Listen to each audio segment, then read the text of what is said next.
No question. Alarming testimony this before the House Intelligence Committee by the NSA Chief Admiral Mike Rogers. Admiral Rogers, who's also head of the U.S. Cyber Command, says not only China, but in his words, probably one or two other countries, which he did not identify, have the capacity to shut down the nation's power grid and other critical infrastructure. He said in his testimony, we see them attempting to steal information on how our systems are configured, the very schematics of most of our control systems, down to the engineering level.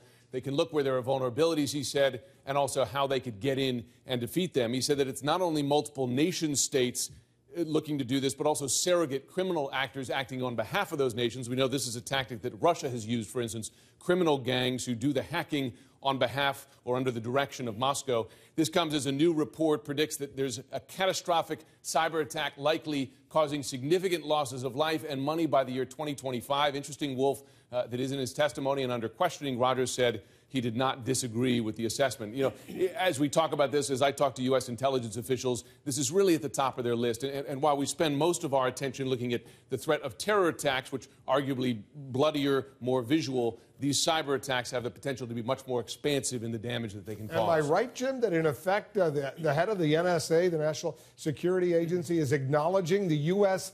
does not have the defensive measures to protect the power grid from such hackers? He said there are defensive measures, but they're not certain, frankly, that they can head off this kind of attack. And they say that this is, with that knowledge, you have multiple nation states looking for the vulnerabilities to find the way in.